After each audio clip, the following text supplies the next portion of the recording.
ताज़ा खबरों के लिए कोणार्क न्यूज़ को सब्सक्राइब करें और बेल आइकन ज़रूर दबाएं।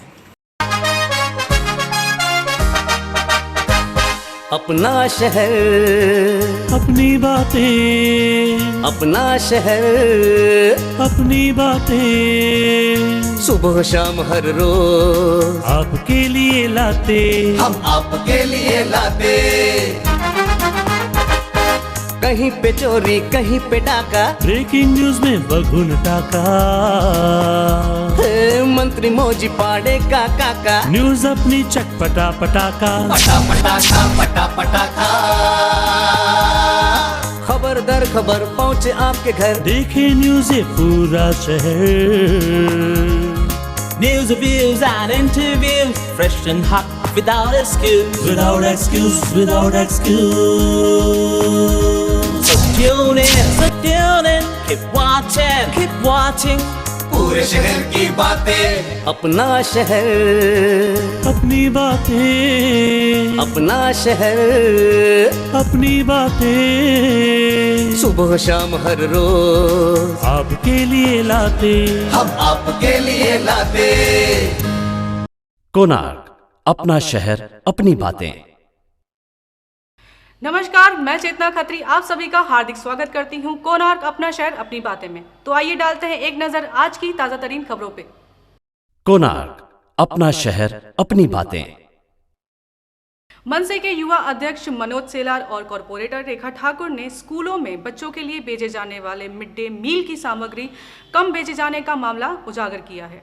दी Maharashtra state cooperative consumers federation limited Maharashtra शासनाच्या वतीने शालेय पोषण आहार योजनेअंतर्गत तांदूळ आणि धान्यादी पदार्थ म्हणजे चणे असतील आणि तूर डाळ असेल किंवा मूग डाळ असेल हे प्रत्येक विद्यार्थ्यांना उन्हाळ्याच्या सुट्टीकरिता द्यायचं होतं। पण शासन एवढं दिरंगाई करत आहे, उन्हाळ्याचा सुट्टीचं जे काही 34 दिवसांचं सामान होतं ते ऑक्टोबरमध्ये देत आहेत, म्हणजे 6 महिन्याच्या नंतर। आम्ही त्याचं स्वागत करतो, चला ठीक आहे, आमच्या विद्यार्थ्यांना ते मिळालं पाहिजे म्हणून। त्यातल्या त्यात त्याच्यामध्ये प्रत्येक वजनामध्ये 50 ग्राम 100 ग्राम वजन कमी आहे। आम्ही प्रशासन शिक्षण अधिकाऱ्यांना फोन केला, प्रशासन शिक्षण अधिकारी आलेले आहेत। प्रशासन शिक्षण अधिकारी बोलतात हे माझं काम नाही आहे, मी अहवाल बनवणार, तुम्ही माल घेऊ नका, तुम्ही पाठवून द्या। म्हणजे जेणेकरून याच्यामध्ये ठेकेदार आणि जी काही विभागातील मंडळी आहे या ती कुठेतरी याच्यामध्ये दबलेली गेलेली की असा आम्हाला प्रश्नचिन्ह येतो आहे।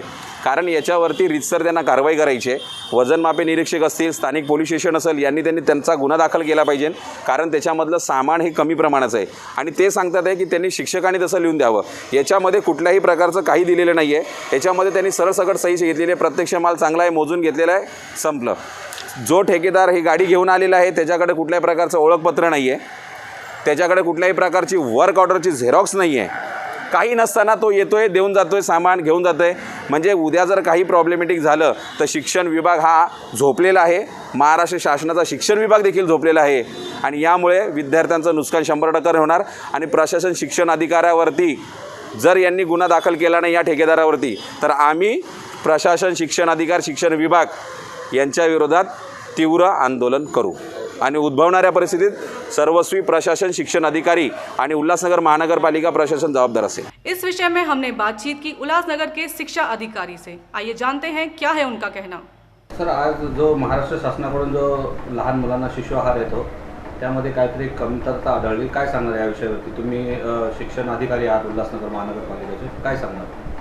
शालेय पोषण आहार सध्या शाळा आपल्या बंद आहेत, जोपर्यंत शासन शाळा उघडत नाही तोपर्यंत शाळा भरू शकत नाही। परंतु सदर स्थितीमध्ये ज्या मनपाच्या शाळा आहेत किंवा ज्या खाजगी अनुदानित शाळा आहेत तेथील जे विद्यार्थी आहेत त्यांचं पोषण व्हायला पाहिजे, या शासनाच्या उदात्त हेतूने शालेय पोषण आहार हा पुरवला जातो प्रत्येक शाळेत। उल्हासनगरमध्ये देखील डायरेक्ट राज्यावरून स्टेट कंझ्युमर फेडरेशन या संस्थेला त्याचं कॉन्ट्रॅक्ट दिलं गेलेलं आहे शासन स्तरावरून। त्या संस्थेमार्फत शालेय पोषण आहाराचा धान्यादी मालाचा पुरवठा होत होता।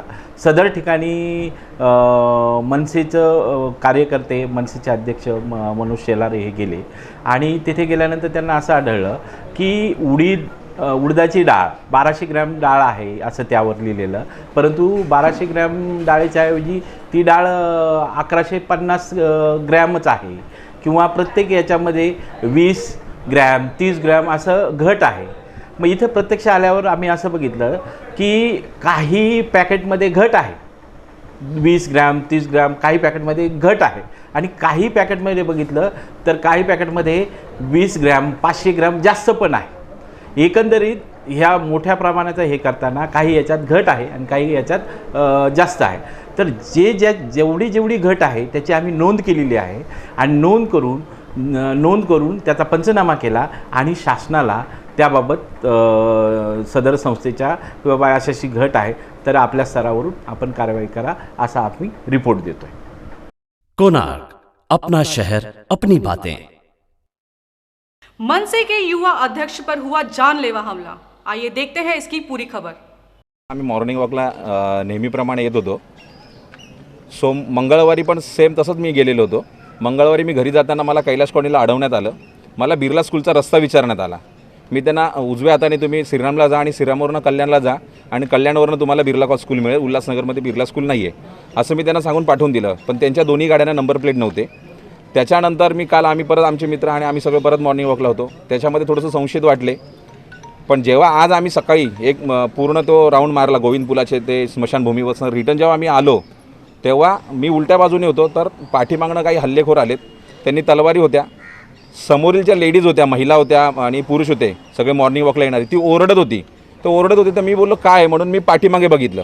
पाठीमागे जसं ओळलं त्यांनी मानेवरती तो असा एका प्रकारचा जोरात म्हणजे मानेच्या दिशेने सगळा तो येत होता तलवार घेऊन. मी फक्त माझा हात असा वरती करून तो वाचवण्याचा प्रयत्न केला आणि त्या जोरात हे झाल्यामुळे मी अनबॅलन्स होऊन तो पडलो. पडल्याच्यानंतर माझा मित्र होता तो त्याच्या पाठी पळाला. त्यांनी बघितलं आणि ते सगळे पळून गेलेत. कुणावर शंका आहे तुम्हाला, कारण कुणाच्या विरोधात तुम्ही अर्ज केले होते आणि काय प्रकरण आहेत अशी की तुमच्या जीवाला धोका निर्माण झाला? उल्हासनगर महानगरपालिकेचा जो भ्रष्ट कारभार चालू आहे तो मी गेल्या 1.5 वर्षापासून चव्हाट्यावरती आणत आहे. त्याच्यासाठी मी आंदोलनं, उपोषणं, ठिय्या आंदोलनं केलेली आहेत. माजी मुख्यमंत्री देवेंद्र फडणवीस साहेब, आत्ताचे आजी मुख्यमंत्री उद्धवसाहेब ठाकरे, अजितदादा पवार यांना सगळ्यांना पत्र दिले आहेत, जिल्हाधिकाऱ्यांना पत्र दिलेले आहेत की जो अनागोंदी कारभार चालू आहे, कुठल्याही प्रकारच्या परमिशन घ्यायच्या नाहीत, शाळा तोडायच्या, शाळा बनवायच्या, भूखंड हडप करून टाकायचे, त्याविषयी महाराष्ट्र नवनिर्माण विद्यार्थ्यांनी वारंवार पत्रव्यवहार केले, आंदोलनं केली आणि त्याविषयी आम्ही वकिलांच्या मार्फतातून नोटिसा देखील पाठवल्या आहेत. आणि काही अधिकाऱ्यांचे आणि काही ठेकेदारांचे जे मनसुबे होते ते आम्ही उधळून लावलेले आहेत महाराष्ट्र नवनिर्माण विद्यार्थी सेनेने. त्याच्यामुळे हे महानगरपालिकेतले अधिकारी आणि ठेकेदार याच्यामध्ये कुठेतरी इन्व्हॉल्व आहेत याची दाट शक्यता आहे. तुम्ही पोलिसांकडे जी मागणी केली होती यांची संशयित म्हणून नाव टाकायची, काय झालं पुढे? त्यांनी आम्हाला सरळ सांगितलेलं आहे की तुम्हाला तुम्ही जे काय पत्रव्यवहार केलेले आहेत ते पत्रव्यवहार तुम्ही आम्हाला आणून द्या, आम्ही पुरवणीमध्ये त्यांची नावं घेऊ, आम्ही त्यांना तपासाला बोलून घेऊ आणि तपासामध्ये जे निष्पन्न होईल ते होईल. आणि आम्हाला पोलीस प्रशासनाने पूर्ण सहकार्य केलेल्या पोलीस प्रशासनावरती विश्वास आहे आणि न्याय नक्कीच मिळणार. मी फक्त एवढं सांगू शकतो की जब जब बिखरा हूँ दुगनी रफ्तार से निखरा हूँ. हे तुमच्या माध्यमातून समोरचे जे आहेत ना हल्लेखोर, जे भ्याड येडापणा करतात ना, त्यांना तुमच्या माध्यमातून मी एकच सांगतो. धन्यवाद. जय हिंद, जय महाराष्ट्र, जय भीम. कोणार्क अपना शहर अपनी बातें. इस हमले के विषय में हमने बात की शिवाजी नगर पुलिस स्टेशन के पुलिस अधिकारी से. तो आइए जानते हैं क्या है उनका कहना. शिवाजीनगर पोलीस ठाणे गुन्हा रजिस्टर क्रमांक 229/2020 IPC 307 प्रमाणे 34 प्रमाणे गुन्हा दाखल करण्यात आलेला आहे. मनविसेचे शहर अध्यक्ष मनोज शेलार हे सकाळी मॉर्निंग वॉक करत असताना शिवाजीनगर पोलिसांच्या हद्दीमध्ये 2 मोटरसायकलवरून 4 अज्ञात इसम आले. त्यापैकी एकाने त्यांच्या मानेवरती तलवारीने हल्ला करण्याचा प्रयत्न केला असता तो हल्ला त्यांनी चुकवला आणि तो वार त्यांच्या हातावरती निसरता वार झालेला आहे. त्या अनुषंगाने हा गुन्हा आपण दाखल केलेला आहे. त्या मार्गाने आपण सर्व CCTV फुटेज बघत आहोत आणि आरोपी शोधण्यासाठी आम्ही पथक रवाना केलेलं आहे. सर, कोणावर संशय व्यक्त केला त्यांनी किंवा काय? संशय असा स्पेसिफिकली हे नाही, पण ते माहिती अधिकाराचं काम करत असतात. तसेच उल्हासनगर महानगरपालिकेमध्ये शिक्षण विभागाचे जे घोटाळे आहेत त्यामध्ये सुद्धा त्यांनी बरीच माहिती गोळा केलेली आहे असं त्यांचं म्हणणं आहे. पण यामध्ये अजून स्पष्ट काय झालेलं नाही. प्राथमिक माहिती आमच्याकडे आलेली आहे. आम्ही पुढील तपास करत आहोत. कोणार्क अपना शहर अपनी बातें. कोरोना के चलते सरकार द्वारा सभी नागरिकों को हिदायत दी गई थी कि जरूरत पड़ने पर ही अपने घरों से बाहर निकलें. लेकिन उल्हासनगर में नज़ारा कुछ अलग ही दिखाई देता है. चाहे दिन हो या रात, शहर की हर सड़कों पे मिलेगा ट्रैफिक जैम. शहर भर में जो कि रास्ते हैं वो काफ़ी सक्रिय हैं और वहाँ पर जिस तरीके से जो ट्रैफिक के हमेशा ट्रैफिक की जो कि दिक्कतें रहती है उसके जो है हम तस्वीरें लगातार आपको बताते आ रहे हैं। इसमें जो है खामियाजा प्रशासन का भी है, तो कहीं ना कहीं नागरिक भी जो है इसमें बड़े जिम्मेदार हैं। शहर के कई प्रमुख इलाकों की यदि बात करें तो शाम के समय या फिर दिन के समय गोल मैदान परिसर हो या फिर कैंप क्रमांक 4 का मेन बाज़ार हो या फिर एक KB रोड हो, यहाँ पर पूरी तरीके से जो है ट्रैफिक जैम होता है।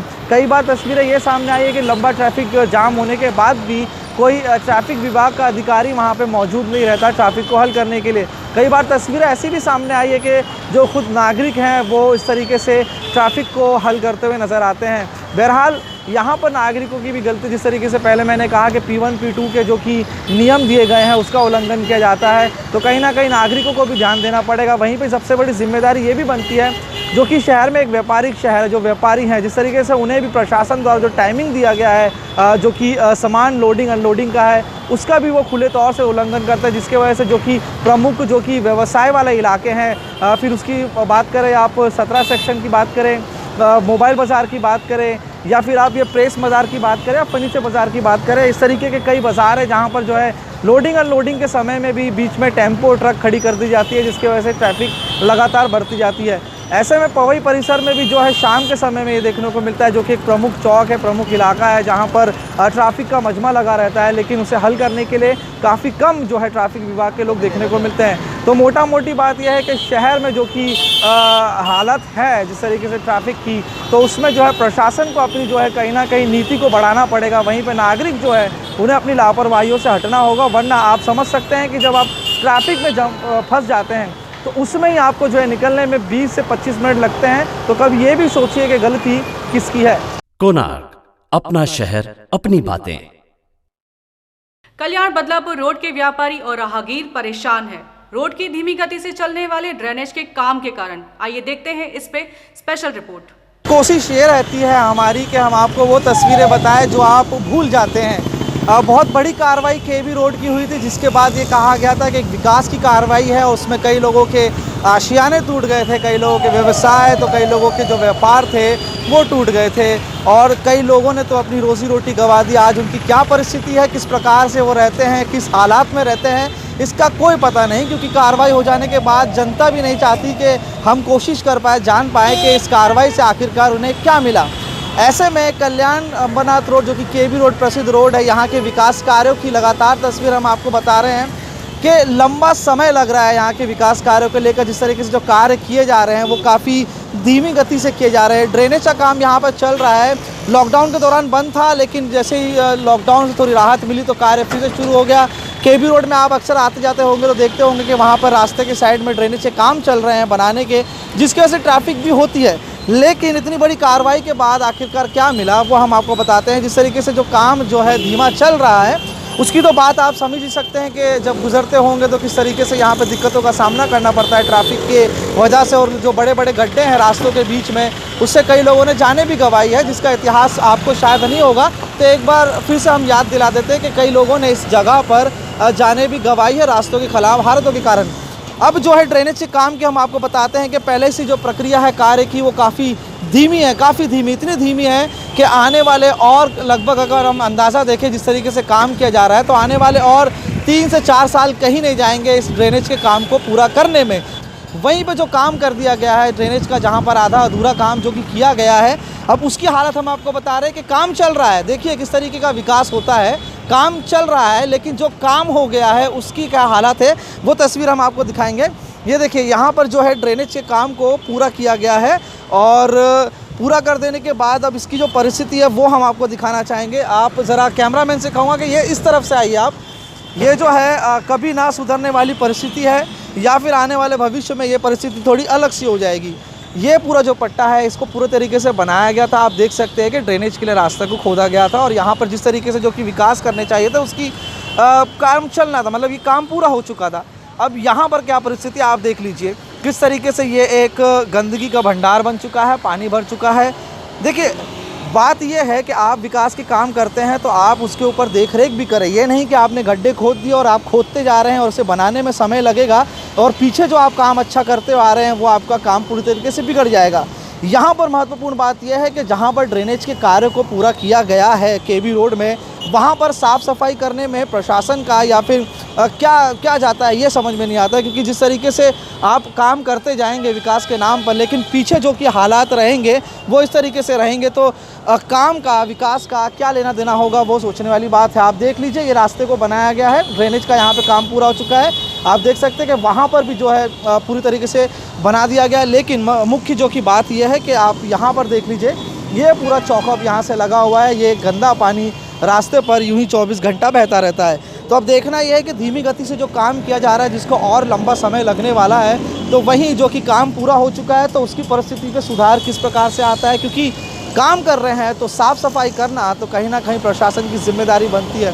देखना यह है कि आने वाले समय में अब केबी रोड की परिस्थिति किस तरीके से सुधार में आती है, या फिर ये एक बड़ी कार्रवाई, शहर की एक ऐतिहासिक कार्रवाई सिर्फ कार्रवाई रह जाती है, या फिर यहाँ पर जल्द से जल्द कोई सॉल्यूशन या फिर कोई ऐसी राहत की बात देखने को मिलेगी, ताकि शहर में हम ये कह पाए कि हाँ ये कार्रवाई एक अच्छी कार्रवाई थी और इससे कुछ ना कुछ नतीजा सामने आया। कोणार्क, अपना शहर, अपनी बातें। वायरल ट्रेंड्स जो बदल दे आपकी सोच।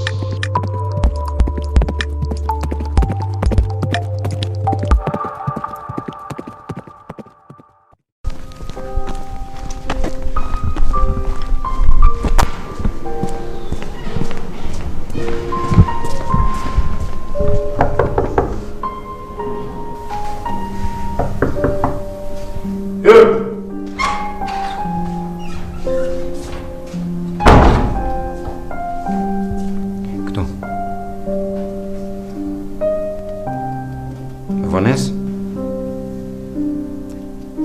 Se me vonez?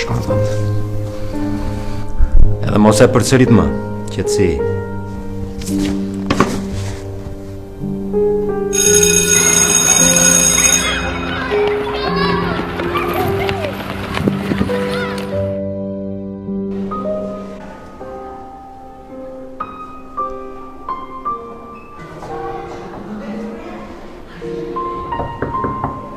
Hyr!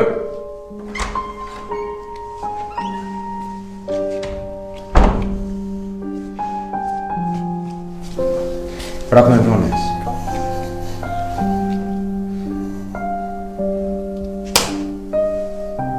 Shkallën.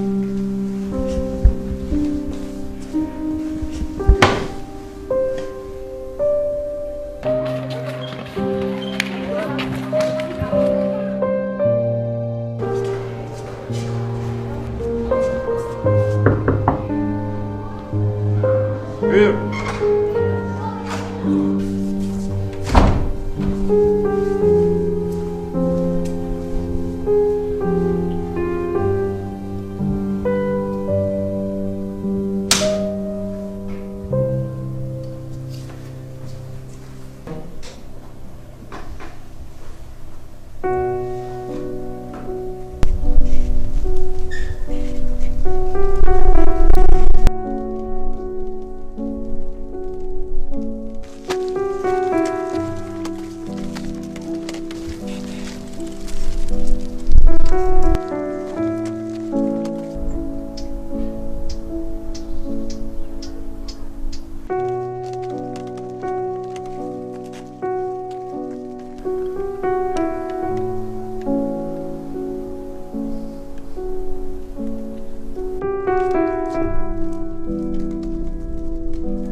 Viral trends जो बदल दे आपकी सोच।